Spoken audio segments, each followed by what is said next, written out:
session on Allan Sekula's Forgotten Space.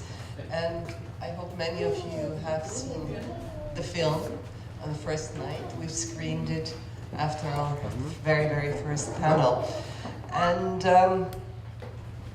there's two reasons for that. As you know, in one way, the Lopud seminar in its entirety is in some ways an homage to Sekula. And it is also a way by which at TBA 21 we are bringing together maybe two strands, two directions within the foundation to sort of, how can I say, congeal, to inform one another. And you've heard a lot about the current, about the academy, and the next exhibition at TBA 21 in Vienna will be dedicated to Allan Sekula. So this is a way how, as I said, these two venues, avenues, these two directions will sort of focus and meet here in Lopud for the first time in some ways, and hopefully generate further fantastic projects and results. We have been collecting Allan's work for a very, very long time. I think it's one of the very early works that entered the collection, even before I started at TBA. And after that, we enlarged it, and we have a really nice collection. Many, many works from Fish Story, which is sort of a seminal body. And so what we will do today, and I'm welcoming my co-panelists warmly, we will be talking about Allan's work and maybe his life, his personality, his role as an educator, his role as a writer, as a thinker, to really give all of us an introduction to help us think issues through that very much relate to the oceans, and really use his thinking and his artistic practice to take us a step further. I would like to first ask Ina Steiner. Ina has been an archivist at Allan's for many years, and in past years, as I understand, since his death, has very much put together the archive, which, as I understand, has now found a new home.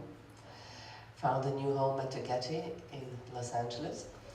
Ina is, in a way, today, a little bit, if I may say, the representative of Allan's widow, Sally Stein.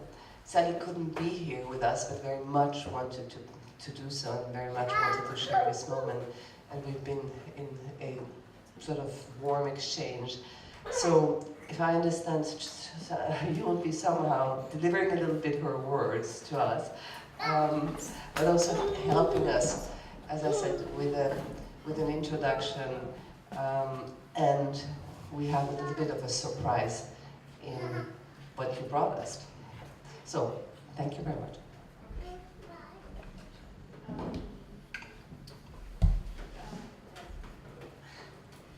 So, thank you for inviting me.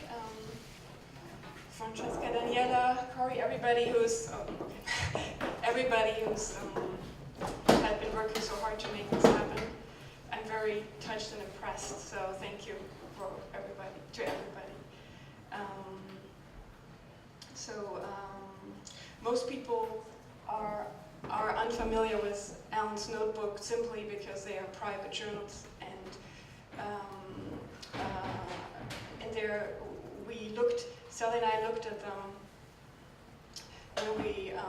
when Daniela invited her to this gathering, in terms of pages which are relevant to the maritime world, which of course are many pages. They're altogether around 142 notebooks, and we just show you a very, very, very small glimpse of some pages we wanted to share with you as a starting point, and some pages which might add to the overall conversation discussion here. So The first page, and I'm reading here briefly something. So Sekula's work, his 1995 book Fish Story, and then The Forgotten Space, the 2010 essay film he co-directed with Noel Birch, is strongly associated with the changing culture and political economy of the maritime world. But while he grew up in San Pedro, the port of Los Angeles, and began socially orientated work around 1970s when he was still in his late teens, his first reference to the maritime, and then only in terms of stratification of harbor life and real estate, only takes place in the 70s, and really only concentrated in the late 80s and early 90s. So this page is from June 75. And it's called San Pedro Notes, a Geography. San Pedro is, again, I'm just repeating where he was raised. He was not born there, but the family moved very early to San Pedro. It's the harbor of Los Angeles. And he's trying to map the social stratification of key points of his hometown where he grew up.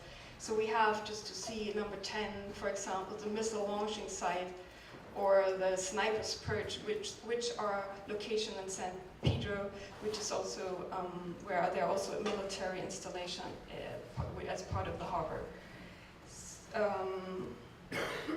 So this is basically as far as concept, and why we pulled out this page is because this is, Allan is around 24 years old here, and he already before this, he already produced work like aerospace folk tales, or this ain't China, so he already produced a lot of work before he then focused, going sort of back to his childhood and starts focusing on the maritime. So it wasn't immediately his, which is then became basically his body of work, but it wasn't, that's why we pulled this page, it wasn't immediately his first subject in his artistic practice.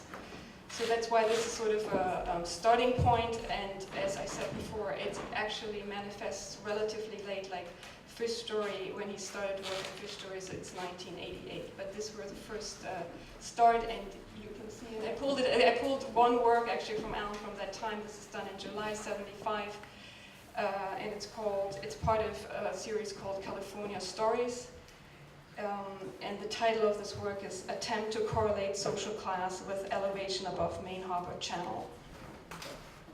I repeat, Attempt to Correlate Social Class with Elevation Above Main Harbor Channel.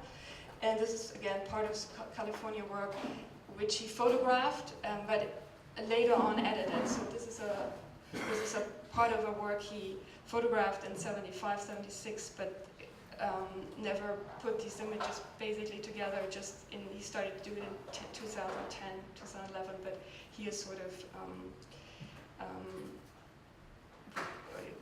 working on it. So next page is another page we pulled out from 1992, which is still pretty early in Fish Story. And I'm reading, sorry. And I'm reading. His reading of both Brecht and Foucault clearly influenced the way he tries to conceptualize the heterotropian machine ensemble and the way they further alienate the work of seafaring and port work in the age of containerization and globalization. So if you see in the middle of the page, he writes, "A ship is no longer a solitary machine, but a device that shuttles within a larger machine ensemble." He's trying to sketch this machine ensemble, and remember, these are notebooks. At that time, he's trying to also put down his notes. He's trying to make his own, make sense of all this, and he's trying to write. He's writing train, crane, truck, crane, ship, crane, truck, crane, trip. So this is sort of nearly a Dada poem, but he's just trying to map here the movement between the land and the sea in terms of the machine ensemble. Further, what I thought was interesting for me as an artist is also his sentence. "A slideshow is like a ship being loaded by a hammerhead crane, the slides themselves dropping like containers," which for me it was important to read, as his Fish Story exhibition differs a bit from the Fish Story book. It has 2 additional slide chapters, and in the last couple of years, we struggled very much with institutions who would of course love to, some of them, not all of them, they love to get digital. But when I read this, I understand again better why he was insisting on showing this old-fashioned slide projector. Yeah. So,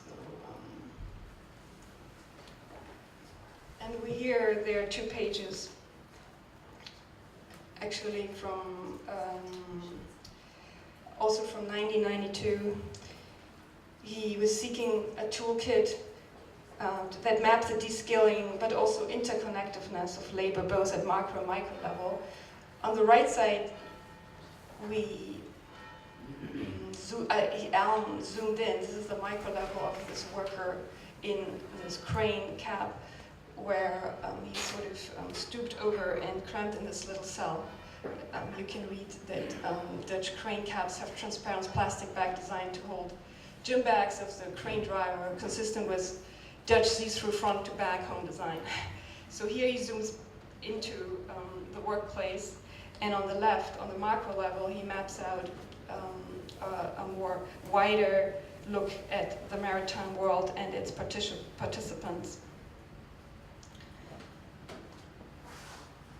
So I know this is probably, let me know, I can show you also later if you want to have a more detailed look at these pages, but I'm trying not to take too much time here. And then we combine these 2 pages. We is always Sally and me. Where on the top, Allan draws upon literary critique like Raymond Williams' interest in the tension between the traditional and the emergent. So he's playing with the changing rhetoric of the maritime world. In former times, they were seafarers. Now people talk about transport workers. In former times, we would say cargo.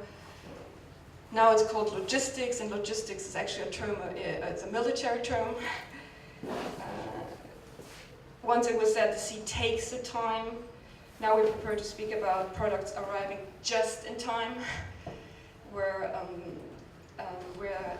there is no, as you saw maybe briefly in the old, he drew the older model in the previous page where there was still a warehouse, which now you don't have these warehouses anymore in between, so it's just arrives, the products arrive in time, just in time. And below there is a drawing of Allan, of a matoscope he found very interesting, which was handmade on the ship by a worker. So we basically look here at a paradox of this changing rhetoric on the one hand of labor, but on the other hand you still have workers who are reviving or insisting in using the traditional skills in doing this matoscope themselves. I mean, I don't know if there was no plastic or something, but obviously, maybe in their free time, something they invested in using their old skills and doing these tools themselves. Allan was actually very interested in handmade tools. He was a big collector of also when he was in Laos, he brought back a lot of tools which were handmade by people who still knew how to do these skills, practice these skills. So this is a paradox about towards erasing labor and then labor still insisting upon its skills.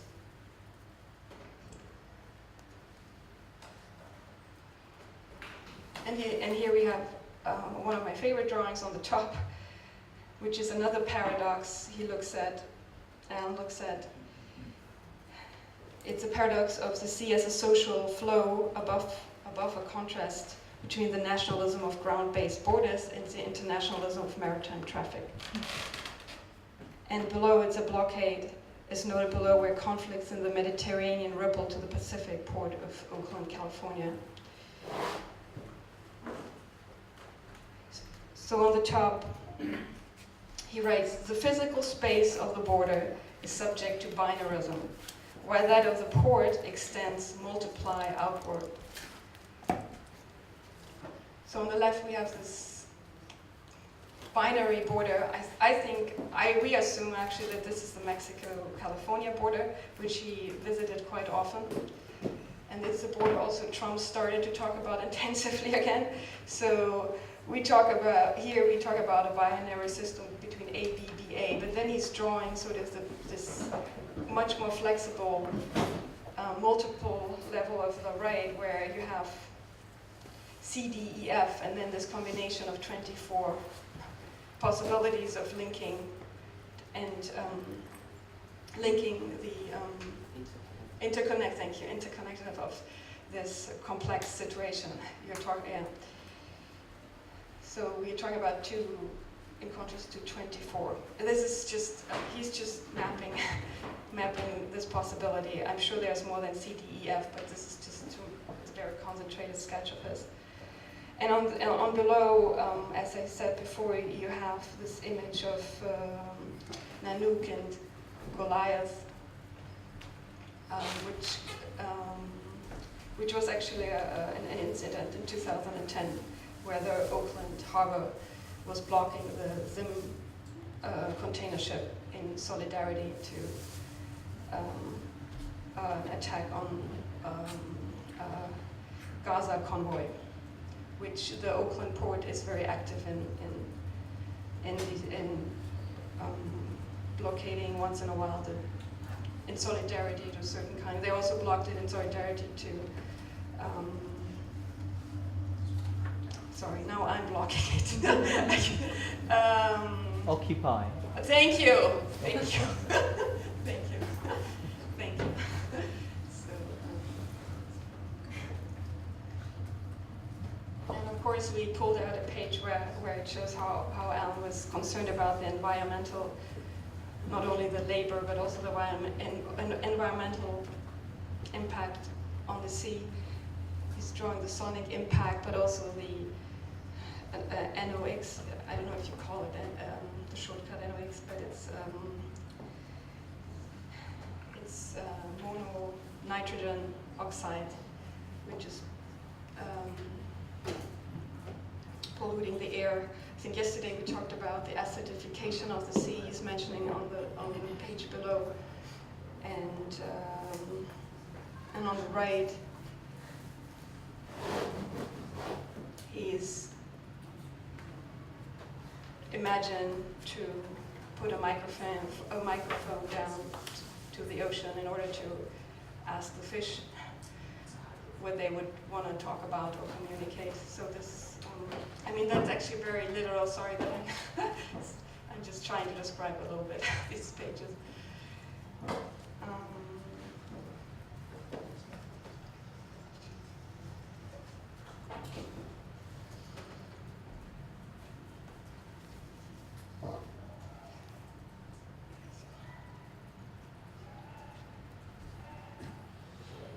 There's a film Allan created in 2001 called Skiji, where he went to the Tokyo fish market and made a video, and we pulled out 2 pages from that time, 2001.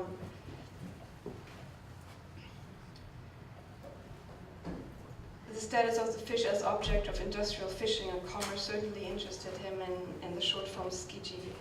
But when he prepared an interview about Fish Story, he, on the right side, he resolved that the bigger work was not really about fish, but about the global circulation of material goods, just as Melville's Moby Dick was also, among others, about the capitalism of its time. So there's obviously a tension here between the concerns about fish, and the killing of fish in relationship to the men who profit from it, and then trying to think about more abstractly about the capitalist system on the sea in Fish Story.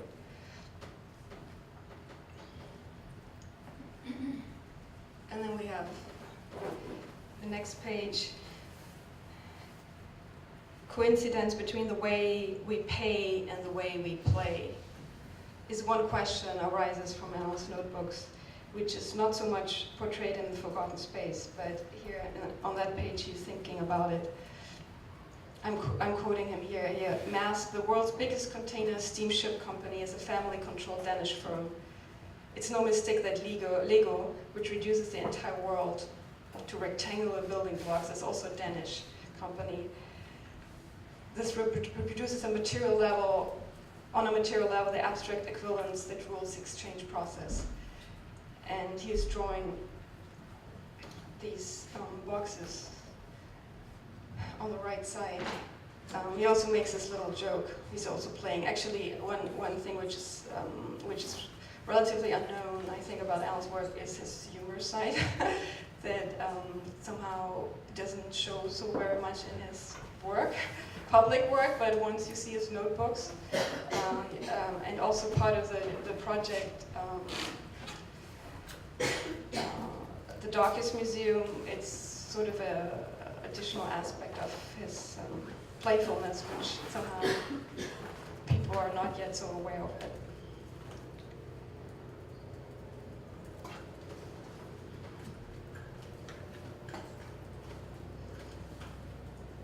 And then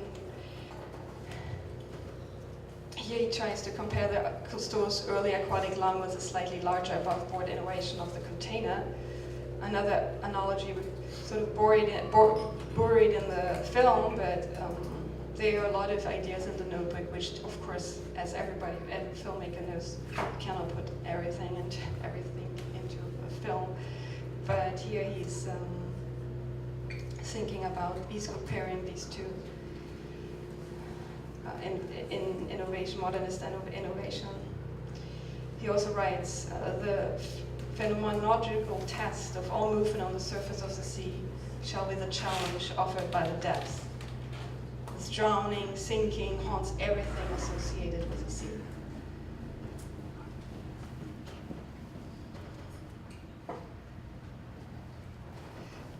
And here we have a double spread, which where we discuss here, we'll consider a text without pictures, and on the right he's thinking about a text with picture, which is always something Allan was deeply investigated in, the question of the relation between the text and the image. And here he argues against what to use again to argue against the grain is pictures with text, pictures without text. Both combination, and he writes, and I'm reading, and you can read it too, but I want to read it because it somehow speaks to Allan.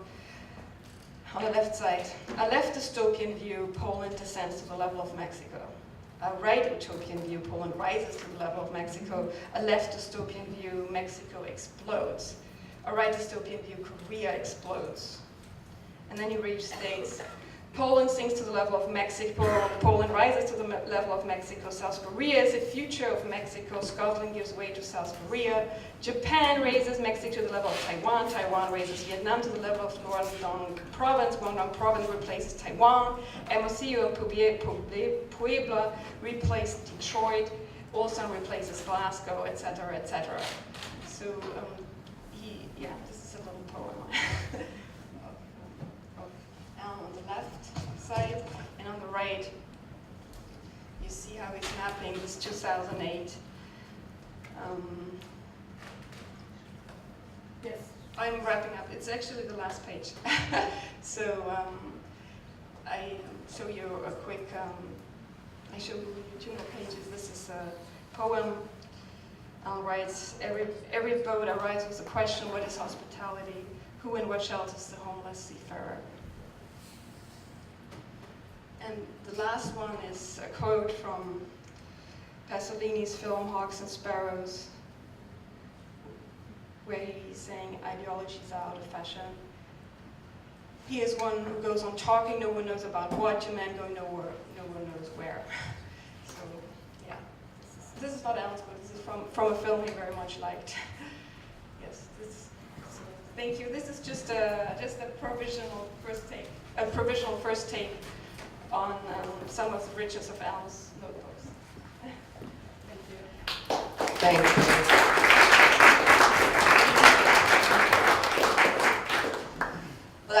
we thought that it might be an interesting introduction to Allan's work, first to see the film and then the notebooks. Definitely not the classic entry. Carles came today. Well, he came to see us here in Lopud, but he's worked with Allan for quite extensively, and I think we spoke yesterday about a special project, a special commission that you had related to the prestige oil spill. And I'd be particularly interested in that part of Allan's practice. So the notebooks are somehow maybe sort of a conceptual element, but what happened when Allan was sort of facing such a site of disaster? How did that sort of inform his practice, and what came out of that? And, be particularly interested, and I think all of us, to sort of learn about the circumstances and how that sort of developed into the work. Hi. Yeah, I came to know Allan by the end of the 90s. That was the moment when Allan was sort of enjoying the reputation of having had finished his story, which I would say it was not right away recognized or acknowledged as such a remarkable work as it is. And I think throughout his life, he also kind of had to confront a lack of recognition in some ways. Because now we're celebrating works of Allan's work, but the truth is that it was not easy for Allan to integrate in the art system, since his work was not solely based on the production of images or art pieces. As we all know, it had behind quite a great deal of activity, conversations, meetings, travels, readings, teaching.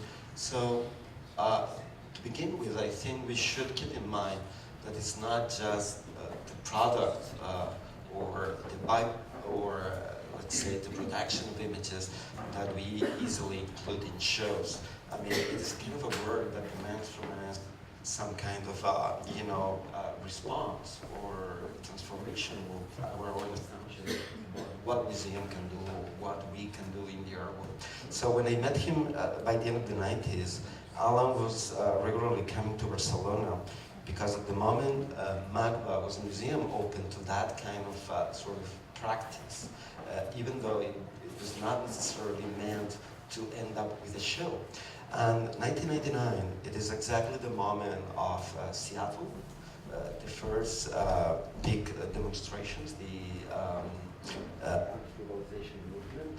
And I would like, even though you suggested to refrain from using images, I would like to invoke that really great work that Allan did in 1999 in Seattle, Waiting for the Deer Guys.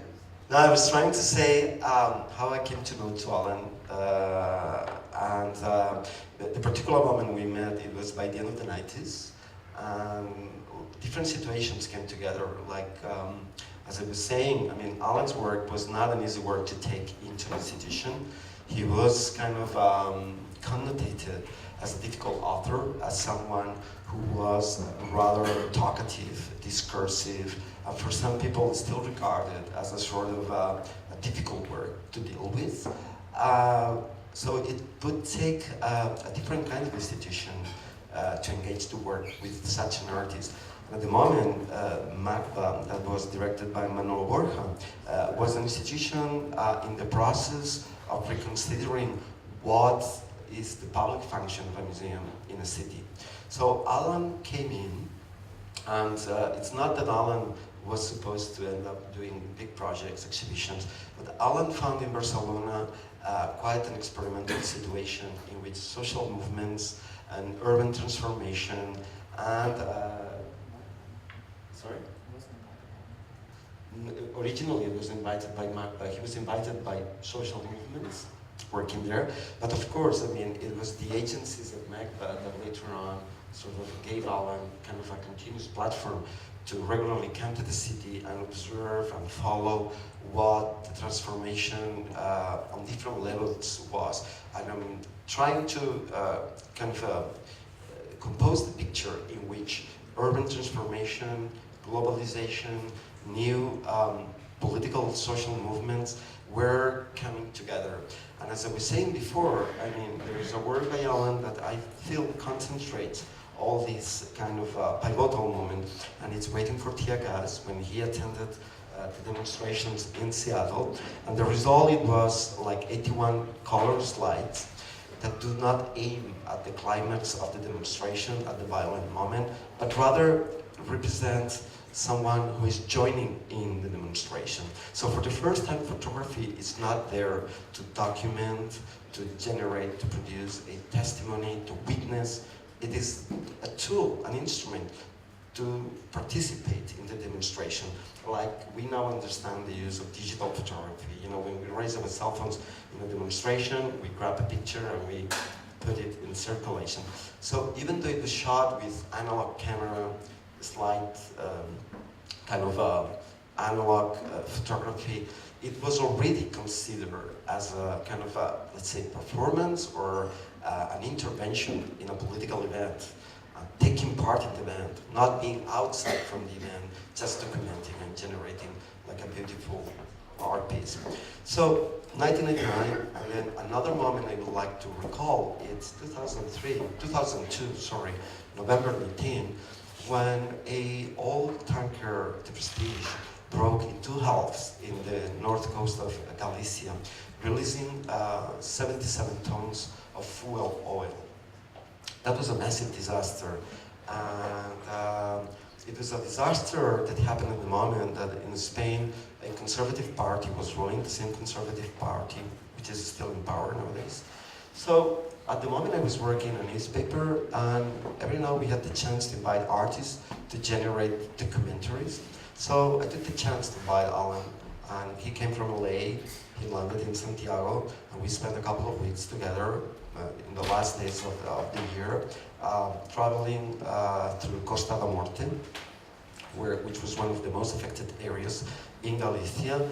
And that was an interesting moment when I got to know well Allan and the way he worked. Of course, that event was massively reported in the media. So, I mean, it was not, there were no images. I mean, it was, I would say, exceedingly well represented.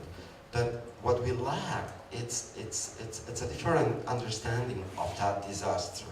So beyond the ecological damage, polluting the seabed and kind of unloading massive quantities of fuel oil, which is kind of a primitive matter, because you must understand that the oil tankers sort of carry fuel in the north of Russia, in the Baltic Sea, then they go to the Atlantic, but they sail with no direction. They actually use the north of Spain, the north of Galicia, as a sort of a massive parking lot, waiting for their cargo to be auctioned in the land, and then it's when they hit in one particular direction. So the risk was very high for a vessel to break and for all these kind of accidents to happen in the north of Galicia, and it's still the case. So we must see also, I mean, this was an event that brought the attention to the fact that the sea is a place where value is enacted. You know, where something that has no value, then it's auctioned in the land, and then it's when it's hitting the land, we just get a real cash value. So when we went to Galicia, we were confronted again with a multitude. Like Allan had already photographed the multitude in Seattle, and I'm using the word multitude because it's the one that is circulated in the political philosophy in the last years, to represent a massive gathering of social movements with no particular political message or sign, but just gathering heterogeneity, plurality, and a diverse currents, diverse sort of movements. In Seattle, as Allan wrote in a short text that goes with the slide projection, Teamsters and Turtles came together, and one must recall that if Seattle was a success in terms of organizing all the social movements around the world, it was because of the previous network established by the dockers unions. So even before internet, the dockers unions had established an international network. So I'm trying to bring all these descriptions of these different moments including Seattle, and what happens in Galicia, to the point that those catastrophes are good occasions to analyze the conflicting governmentalities that the sea can reveal. So in Galicia, another multitude was present, but this time the multitude dressed, all of them dressed in white, in white plastic dresses to protect the people, the volunteers, from getting in touch with the chapapote, as they call it in Galicia. So Allan was fascinated with these two modalities of the multitude, the one from Seattle with this kind of huge diversity, you know, naked bodies, teamsters, turtles, all different sort of movements and organizations. Whereas in Galicia, I mean, these social movements came to rescue the beaches, to clean the coastline, because the Spanish government was doing nothing, it was completely inactive. They were actually denying the disaster. So it was the people who actually organized themselves to do what the government should be doing. And then Allan understood that the classic documentary practice was somehow inefficient in front of such catastrophe. So he took pictures, but he used to pick the pictures to compose a libretto for an opera. So the title is Black Tide, Fragments for an Opera, to be performed in 2025. So he actually took the pictures to construct like a fictive play. Yeah?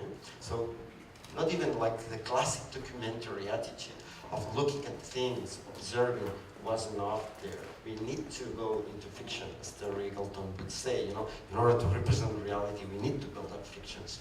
So what I like to consider is that these two moments, like 1989 and 2003, as I said, confront us with the sea as an alternative governmentality. And the problem is not to consider the land as one representative of one particular governmentality and the sea as a different one. But the idea is how the sea is somehow imposing also certain ways of understanding this governmentality in the land.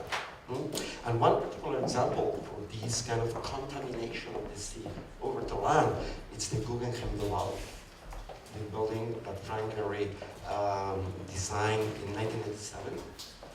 And Allan also paid a lot of attention to this object. One must consider that the Guggenheim Bilbao came in the picture in 1997 at a moment when the Basque Country was riddled with terrorism, and there was no way to get out of that sort of logic. The Guggenheim came up after much of a negotiation with Guggenheim New York. So it took conversations probably longer than a peace talk, but at the end, this is the object that has brought the peace to the Basque Country, no matter how naive it sounds, whether you like it or not, whether you like its program, its contents, its ideology, whatever. And Allan was very much aware of this. But then, as it turns out, the Guggenheim Bilbao was one of the first times that Frank Gehry used naval technologies, Navy technologies, to design the building. You know, software that was previously used to design vessels was implemented in the design of the Guggenheim Bilbao. So in a way, he looked at this museum as a ship coming into the land. Right? And he wrote very critically about the museum, which costed him some very strong reactions from the director, etc. You can follow that in October when it was published. So basically, when we used to meet in Barcelona, he would consider also Barcelona another city affected by the decline of the maritime economy. So what I'd like to insist is that Allan was not only concerned about the sea, but about the governmentality deriving from the maritime economies or the maritime space, and how it is affecting the land. And that's why I really believe that he considered Barcelona kind of an opportune case study, and it still is, you know, and it still kind of read the evolution of the city through this experience. In as much as now, I mean, the coastline is massively restructured. I mean, the former fishing neighborhoods are sort of gentrified, massively gentrified by tourism. So in a way, I mean, Barcelona, like Bilbao, are cities to understand like the force, like the energy of the sea, and it's not always a positive energy. Thank you very much. I would like to ask. Can I ask? Yeah. It started an hour late. Can we stick to some time within individual presentations? Then the roads are back into every time. Yeah, absolutely. But it doesn't matter if we're half an hour late now. Maybe. No, half an hour late. No, Yeah. no. I'm watching that. Yeah, absolutely. Okay. I would like very briefly ask Cesar maybe to speak about Allan's work as a writer, as a theorist, as a thinker, and I think you specifically wanted to bring up a specific text, so please. I'll be brief, really brief. The end. Now, it was interesting to get an invitation to sit on this panel because my interactions with Allan were brief, he's a very passionate and charged individual sometimes in conversations about ideas. But it's also, I have a different generational relationship to Allan than I think most people that didn't work with him directly as an artist. But I was mentored and I had professors who worked with him, and there were certain of his writings that were very important and taught to a very particular, a very particular moment in LA history, but also within a broader history of identity politics in the United States. So when I was thinking about what I would contribute to this panel was thinking a little bit about the intellectual sort of imaginary in which Allan exists through his writings, and in particular one text from 1986 that I think was very poignant amongst the generation of American artists, in particular at the height of the culture wars. He published a text in October titled "The Body and the Archive" that sort of charts the complex relationships between the archival paradigm and its tools, or the document and the photograph, and the structures of power that control and regulate bodies. And sort of taking as a point of departure the early 19th century European tradition of realism, he sort of charts out the archive as a paradoxical condition that exists between what he called honorific and having an honorific and a repressive function. He gives us the example of portraiture to sort of talk a little bit about that, saying that people had access to photography or to the idea or to the technology to capture the self, which was a privilege that until then had only been afforded to sort of upper classes. So that in a way the technology became a way to democratize the capability of constructing a self. But it also became a technology to index the deviant body or the criminal body at a time when we really were experiencing a sort of panopticizing of everyday life. In this essay, he sort of expands on these technologies like the camera that helped sort of mold or wed these two functions of photography together, and in doing so set the operations of the archive as a basis for photographic meaning. And in the essay, one of the big sort of framing mechanisms or topics that Allan writes about is how photography came to establish or delimit the terrain of the other, both through the recording or indexing of populations, but also of the institutional network of gazes and controls. So in short, this essay sort of situates the archive as a tool of the colonial project and guides us through the construction of the archival body, the body that exists via the document.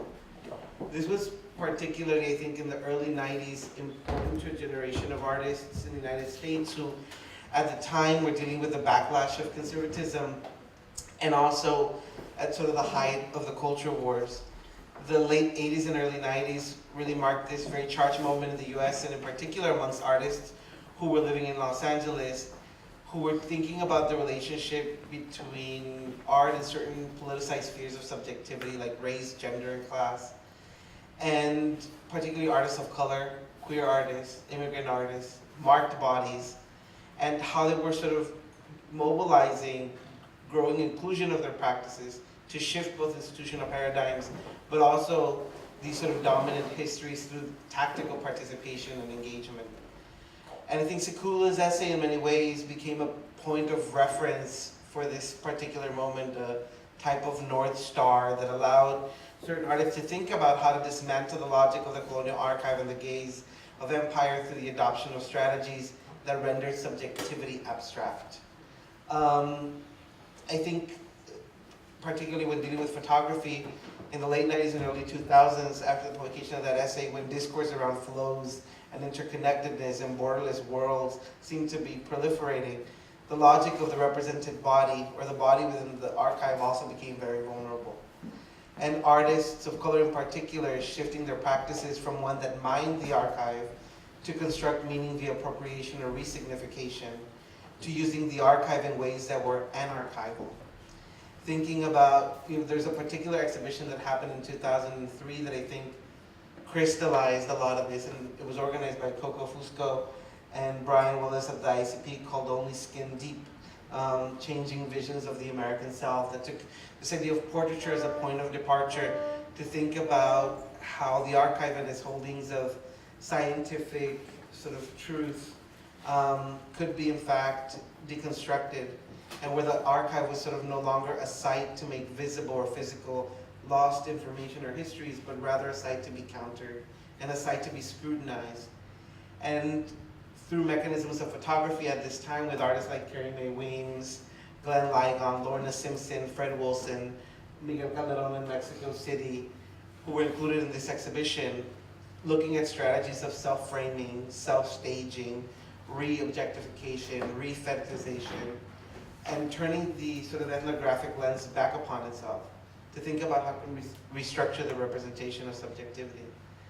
So I think for me, and I'll wrap up because I know we have two other people, but I think for me it's an essay that seems very timely because the generational relationship, I mean, for those of us who sort of knew Allan as a teacher, or somebody's teacher in my case, because I was second sort of generational relationship to him, these ideas marked a lot of the intellectual infrastructure of the schools and the programs and the ways artists are trained in Los Angeles. And at a time, I think, when we're dealing with a lot of issues around racialized and marked bodies in the United States, it's an essay that keeps recurring. And so I thought a lot about what this intellectual legacy could be, particularly around topics that were very close to artists of color.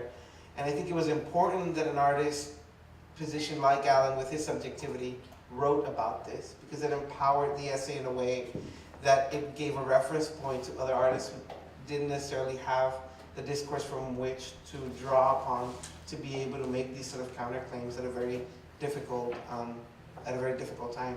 And I think it's very timely right now. So I'm reteaching the essay, but I think it's something that I think speaks a lot to his intellectual legacy. Thank you very much. Well, I think we should talk about the photography a little bit. It was his medium of choice. And I'm looking at you, Mario. When you said yesterday in your lecture performance, I like to look at photographs, and I look at them for a long time. I was hearing somehow Sekula and both his suspicion of the photographic image and his passion in a way. And like just one quote, I'll read it very quickly. The photograph as it stands alone presents merely the possibility of meaning. Only by its embeddedness in a concrete discourse situation can the photograph yield a clear semantic outcome. Any given photograph is conceivably open to appropriation by a range of texts, each new discourse situation generating its own set of messages. So So this is just one of many, many, many quotes that we can bring out about this sort of suspicion, about the necessity of the photograph to be embedded in a discourse, to have a context, to be only readable because it relates to sort of a body through which we can actually create meaning. You were studying with Allan a little bit. You made an exhibition of fish story, I heard. I'd like you to say a few words. Yeah, I mean the image that first really I think I had an impact on me is an image that Allan Sekula made, which some of you might remember. It's an image where Allan is seen in front of Bill Gates' house. It's an image that it's kind of blurry. It's maybe kind of a bad photograph. I'm trying to remember. I'm trying to describe it. As I remember, I think if I remember, yeah, it's a photograph that is a selfie. That it was the first image that really had an impact on me, and it was also the first image that came into my mind when I heard that Allan had died, and it seemed that I've been trying to think about why that image really had such an impact on me, and it is an image that I think that the photographer has a lot of trust in, and I think that was one of the things that I could learn from Allan. I think Allan was somebody who, very skeptically believed in photography, and I think that one of the things that was really a big impact on me when I was hearing his classes, sneaking in his classes really, was that he could talk forever about an image, and he could sort of dismantle it in a very, very precise way. And this image, I think, it's an image where you see kind of half part of Allan's face, or a little bit more maybe, and it's kind of blurry. He has a kind of blue cap, I think, if I remember, and on the it's set up in a kind of maybe kind of afternoonish, maybe sunset light, and in the back you see a kind of blurry image, and you don't understand what it is until you see the letter that is next to it, which is a letter written to Bill Gates. In the letter he sort of puts together a number of things. On one side, he says that it's a letter written to Bill Gates saying, talking about the fact that he, of course, kind of mixes a number of interest. On one side, it kind of regards Bill Gates as somebody who is very much involved in the internet. This is, I think, 2004 or 5, this photograph. And then on the other side, it mainly talks or asks questions to Bill Gates, and he says that he's paid too much money for a Wilhelm Homer painting that is actually depicting a boat in a kind of rough sea moment.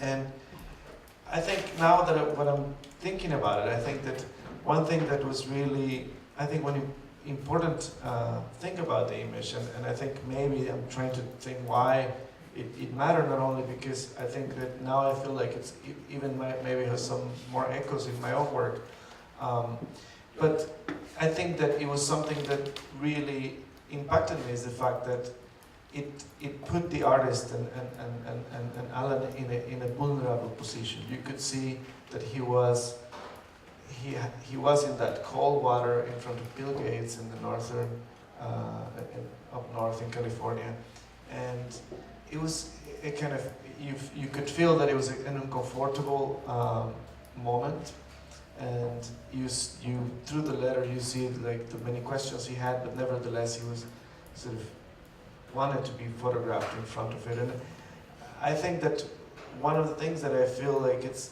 was one of the most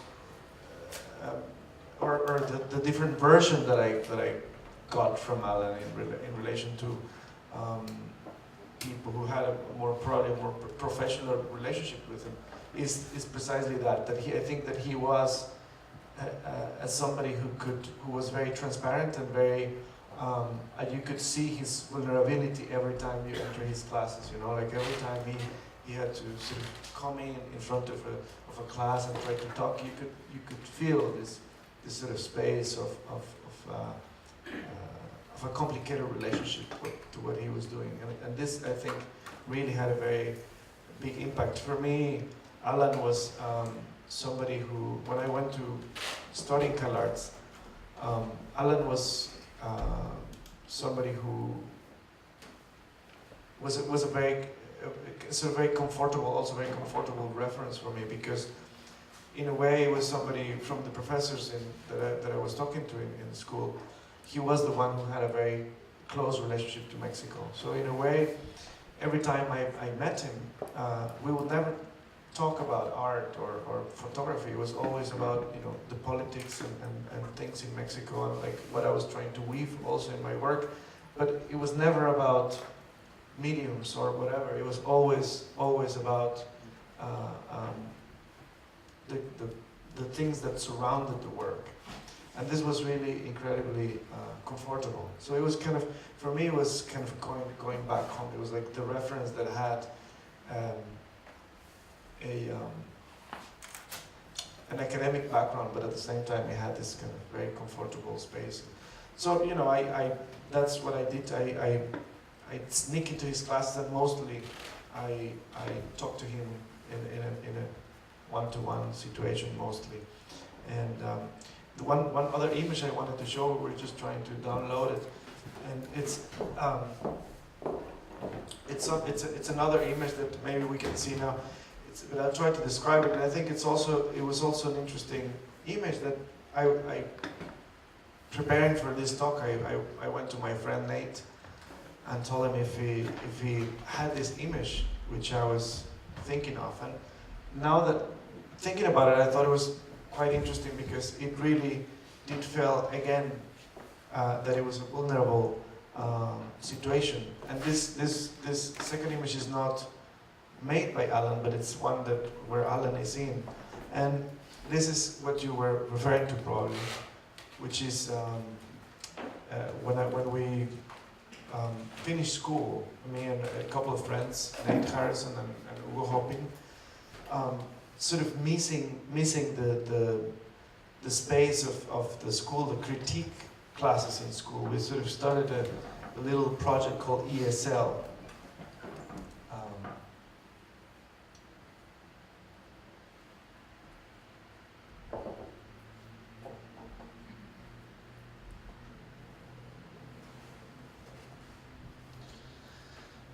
It was a little program space that we had for a couple of years, but what we pretended to do in this program was not to exhibit works, but more to have a relationship with artists. And we basically, instead of making an exhibition, we rented this place, which actually was a former Ed Ruscha studio. We rented it for a day every time, and we installed a work with an artist, and while we installed the work, we pretended to have a sort of critique. So sometimes it was only two or three of us, and sometimes it was a chunk of people coming to an opening. But the idea was that we could potentially have critiques in that situation publicly. And one of the artists that we invited was Allan. So this image was something that I was trying to remember, and it was, I think, it came to me that probably this image was there because precisely Allan was in a vulnerable situation. And this is because when we presented this, we presented in the exhibition, he was cutting The Lottery of the Sea, this film that he made before, The Forgotten Sea. And it was, I think it was a very long evening. I think we stayed there. I think the film at the time was like 2 hours or more than 2 hours long. And then we stayed there for many hours. And this image of him actually trying to defend the work was really a big impact. And I think, again, it was this sort of situation where the artist was not in a public space, in a public arena, you know, being framed by an institution, but it was always kind of coming back to a very personal and a very close situation. So anyway, I'll just I talk about this image, and now I give you a little bit more of a context. This is the images that I got from my friend Nate, who was better person at documenting what was happening. But this is, I wanted to show you the images on from the back to the front, or from the end. This is the end part of the session where Allan had to figure out how to answer all these questions, and there wasn't that many of us, but he got in a complicated situation for some time.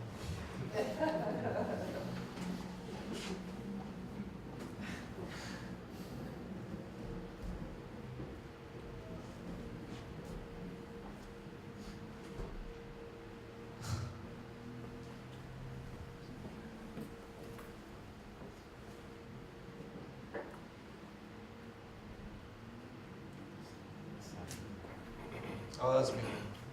Yeah.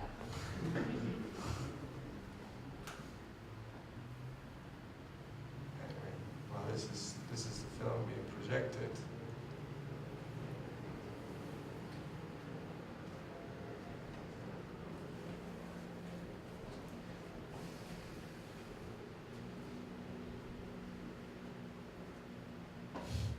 That was good.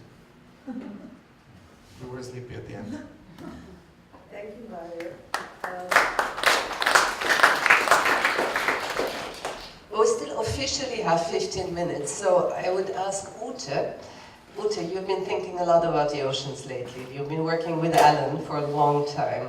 So, very short question. How does his thinking of the ocean, and your thinking of the ocean come together? What have you sort of learned out of his practice? How does your work as a expedition leader for the current kind of also take along some of the lessons that maybe Allan has taught you, and some of the thinking? I mean, as Ina said, I think Allan was really interested on labor on the ocean and conditions, less on the fish and less underground. And so was I. I mean, I didn't know much on the ocean, and what I think what is very important with Allan to see, even if we talk now about fish story, to see his work in a larger context. He was interested in the ocean because also he spent a long time in the Mexican border. Like, they spent quite some time in us. Michael Escher, Martha Rosler, Mike Davis, Allan Sekula in San Diego. Like, they were attending classes by Herbert Marcuse. Most people might not maybe know Herbert Marcuse anymore, but he's one of the Frankfurt School who was teaching in San Diego, and Martha Rosler, Michael Escher, and Allan were there as a young group together and like meet other people. So it was the anti-Vietnam War. So I think they came out of this political movement, and Allan and as a group they were always very interested on political history, labor rights, race. So one has to see it in this larger context that brought him onto the sea.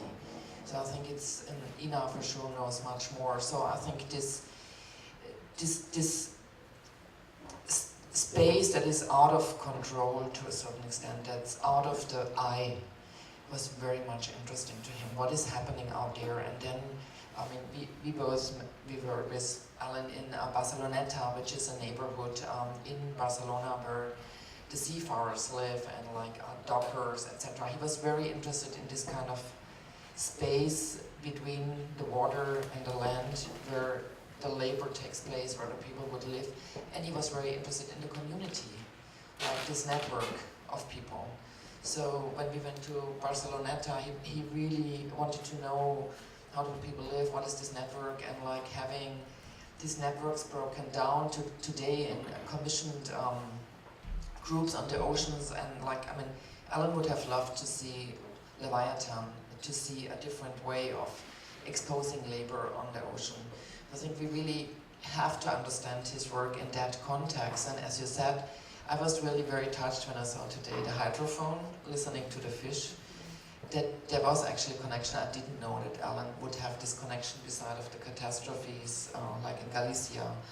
And if Allan was very important to me, it was like his engagement. When we invited him for Documenta, for example, with Fish Story, he was not happy. He wanted to have Seattle. He wanted to have the anti-globalization movement. It's like, why you want to show this work? It has been shown, and so. And he only agreed that we show this if we guarantee we would do a German translation of Fish Story. That was his deal. So he said, we can do it if we can give access to the whole context, and I'm only showing it if you show it in its entirety. So he was very specific. I wouldn't say difficult, I would say he was precise and specific. Yeah, so, and I think this is what you learn from working with somebody like him, but also I was introduced to him in person, although I showed work, actually writings of him earlier, was through Michael Asher, who said, like, when I had invited Michael to speak in Vienna Academy, he said, like, I'm a lousy speaker, why don't you invite Allan? Because he just got an award by Camera Austria. He's a good speaker, and he is. So this is when I met him in person, and he becomes a friend. So I think we also should not forget friendships, networks, etc. And he stayed in this close network with Michael Asher, but also Marcel Rosler, his former partner, in a very close way. And I think this collaboration, when we did Inside, he was always very, very connected to Mexico. I think because growing up close to the border,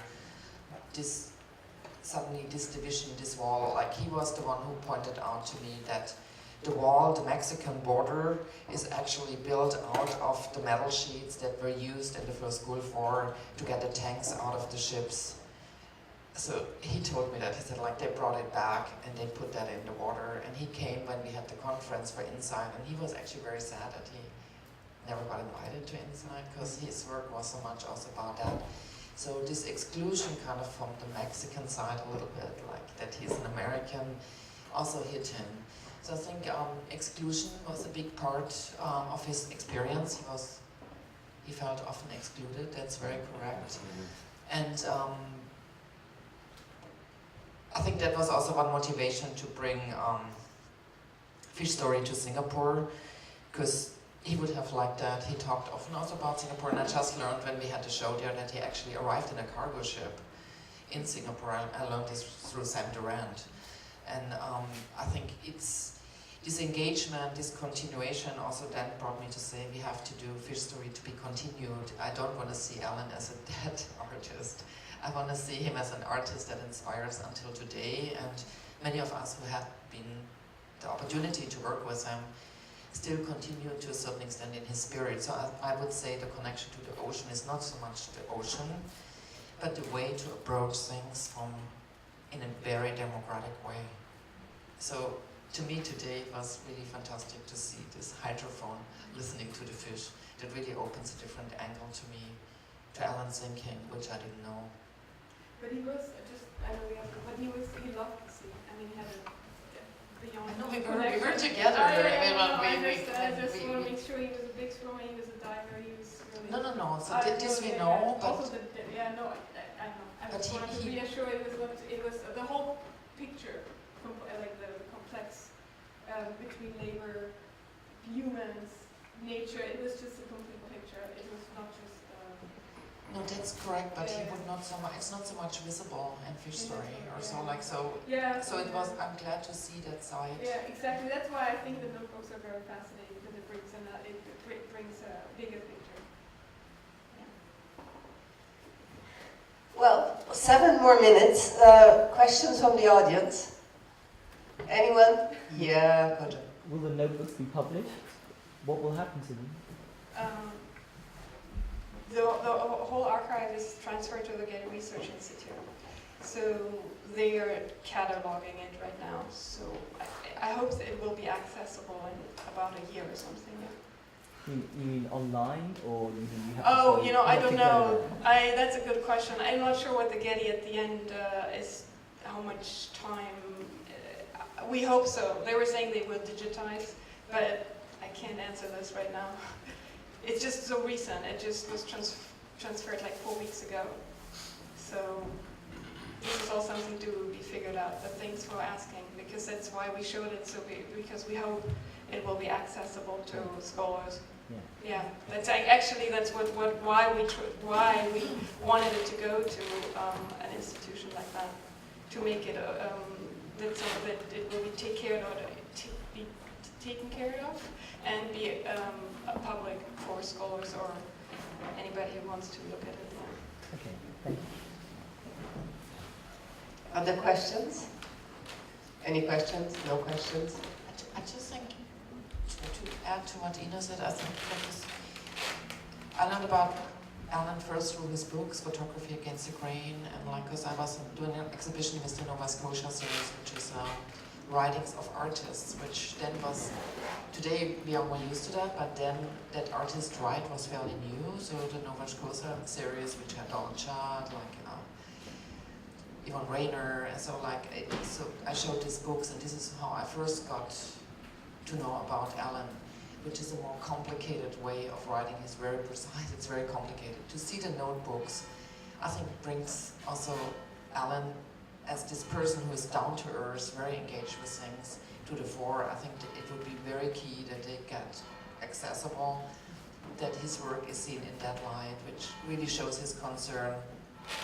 It's very grounded, it's very accessible, and I think that would be, I mean, I see them for the first time and I'm quite amazed and very touched. I think it would be very critical to give a rereading of his work. Yeah, no, and we're talking about really just a very, very tiny, just a glimpse, that's all. But what I wanted to say, because yesterday we talked a lot about interdisciplinary, it is quite astonishing how often I meet people who say, oh, Allan also did art, I thought he was a critic. And the other way around, where I thought, no, he actually, when we talk about possibilities of this interdisciplinary, it is obviously, he was one of the people who was managing to play in a lot of roles. Yeah, and he believed actually that artists, as you quote, should try out writing to visual artists and producing visuals to writers. So that's all because of the interdisciplinary approach to the whole. Christina, you had a question? Yeah, maybe you know, you had this short picture of Gdansk in 1990. He was in Gdansk in 1990. Was he affiliated with the Solidarność movement there, and was he with Whisper people? Did he, because Whisper must have, the institute must have been kind of founded in that time. Do you know that? No, I don't, and but it's another huge chapter in Allan's life is his connection to Poland, and Walking on Water. Yes, he produced a fish story chapter, Walking on Water, but I think he had a very complex relationship to the Solidarność. So I actually don't want to make this short sentence because it's very complex. Like Polonia and Other Fable, he writes about it, but it's a lot in his notebooks. Also to that movement. There was a lot of pictures hanging on the wall about Lech Wałęsa's pictures, and yeah, but it's too. I don't really want to put it into one phrase.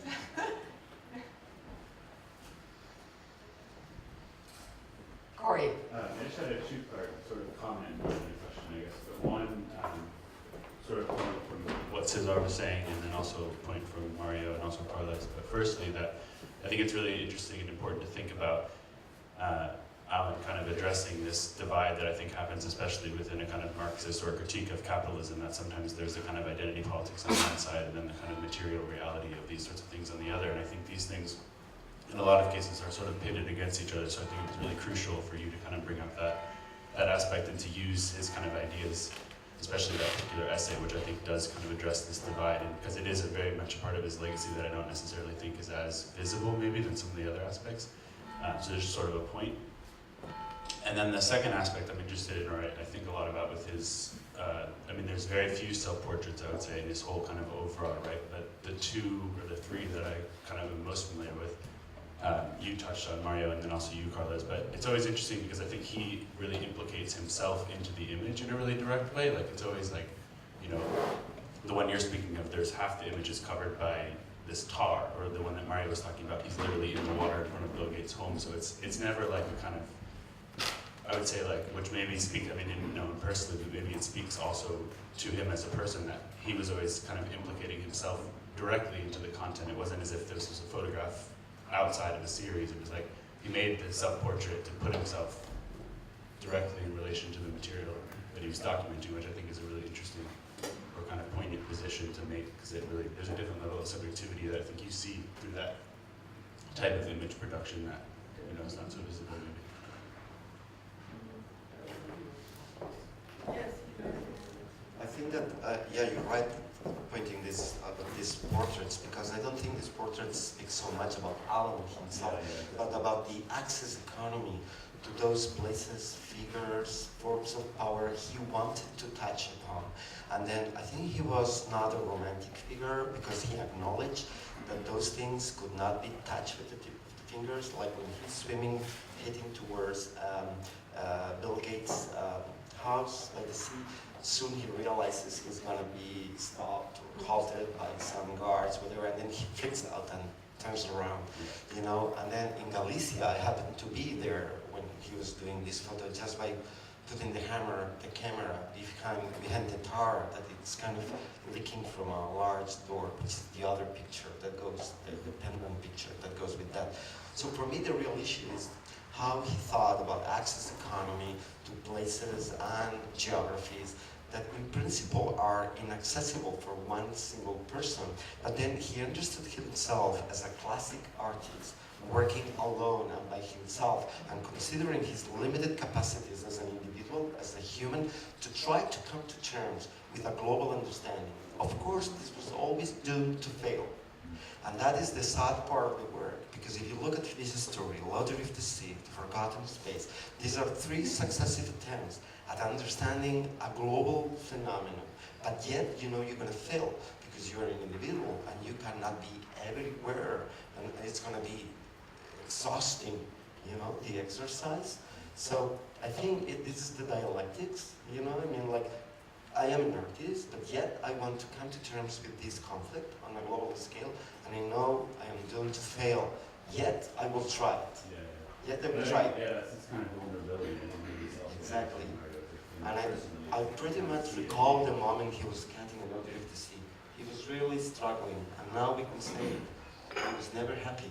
He was really investing a lot of money from his own pocket. There was no production company behind it. And yet, the film is a failure. But not failure because it's not interesting. It's a failure because it's an impossible picture. Try to be everywhere and articulate these kind of interconnections and links, etc., obsessively. And then when he got a chance to do the same exercise with a production company behind, he ended up being very sad too. So it's always an exercise doomed to fail. But I think, the legacy that, or at least what I take from this, is that yet it is necessary to try it,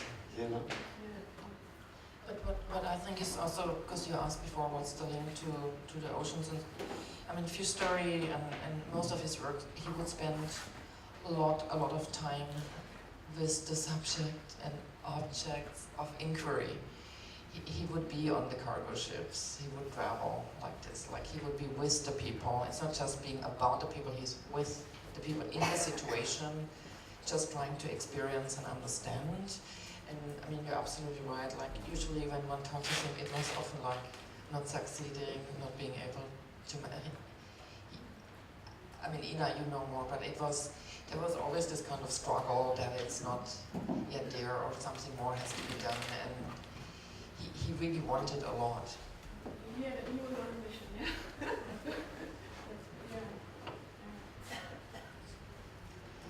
Well, thank you very much. Thank you for your patience. Sorry for being late, but I think we are 3 minutes over time.